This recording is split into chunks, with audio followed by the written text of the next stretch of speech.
Hey guys, my name is Skylar Roth, and today I'm going to do Man Talk Monday. So thank you, first of all, to Fabian and Derek for putting together MenzLeague, an incredibly powerful and useful page and platform for people to speak about mental health struggles, as well as listen to others and potentially use other struggles to help navigate through their own. So a little bit about myself. I'm 24 years old and I live in Calgary, and I definitely struggle with mental health, and I think majority of people do in some aspect. So for me, my mental health struggles, they started about when I was around 12 years old.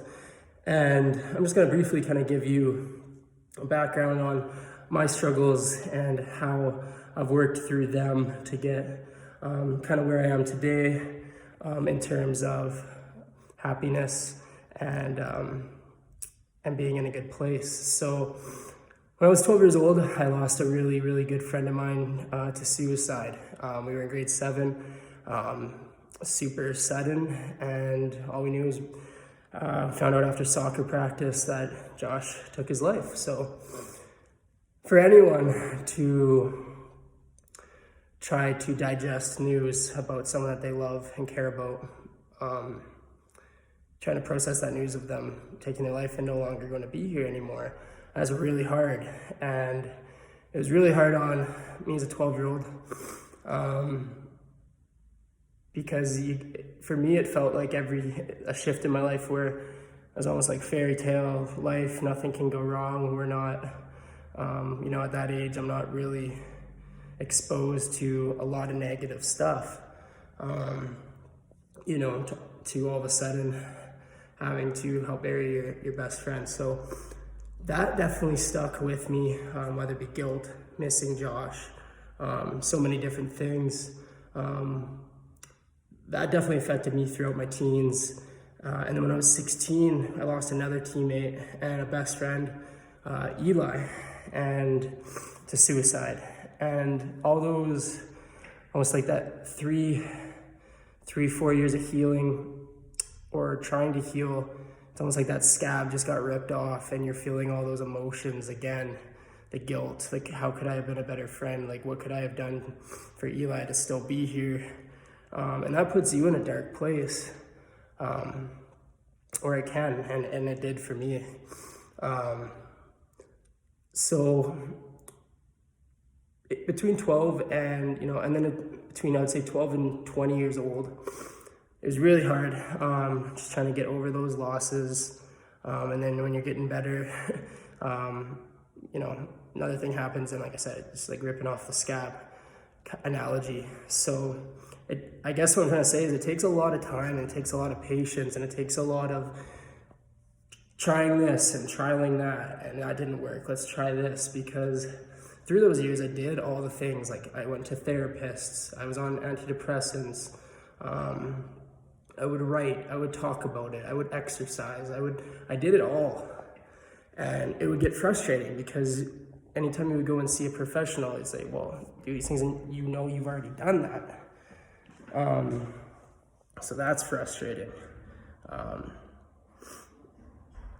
But then, the last few years, it's, I haven't really had to, I feel like I've gone through that.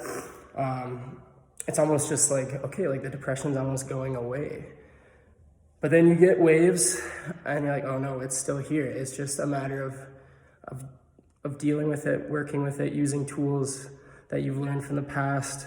I know now I've been in the darkest time in terms of wanting to take your life, and I've gotten through that. So when I get depressed now, I can remind myself, hey, Skylar, you're going to be okay, man.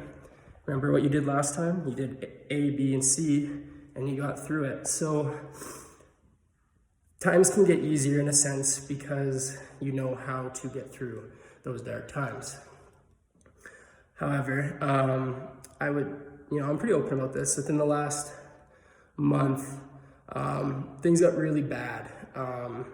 the best way I explain it is if you pile up a tower, you know, one day you might pile up one thing, and another day it might be super stressful and unfortunate things happen, and you pile on 8 things onto that pile. Eventually that pile is going to be unbalanced and it's going to crash. And that pile crashed for me, and I actually admitted myself to the mental health unit here in Calgary in hopes to talk to a psychiatrist and help figure this out. I was done ripping the scab off and, you know, going through that cycle. So I fortunately got to talk to a psychiatrist. I spent 3 days in the hospital, you know, getting equipped with more tools, and I learned a lot of stuff. And those are things that I want to use going forward. And so I think for me, how I look at depression now is it's not going to go anywhere. Some days are going to be worse, some days are going to be better. But if you keep trying to get through it, and you look for help, and you're doing all those things, the talking about it, you know, whether it be exercising, you know, being on the proper medication that you've been prescribed. There's so many tools that you can use and to help yourself overcome that battle that seems to be here sometimes every day of the week, you know, sometimes weeks at a time, sometimes months at a time. So it's taking that one step forward, not giving up, and knowing that you're strong and you've gotten through so many tough times, that you can get through the dark times that are gonna continue to come, because you're a lot tougher than you are. So thank you guys for listening. This was not easy by any means. I'm definitely not a speaker, and this was definitely something I didn't write out. It just came from the heart. So I appreciate it, and yeah, just taking that one step forward and not giving up. Take care, guys.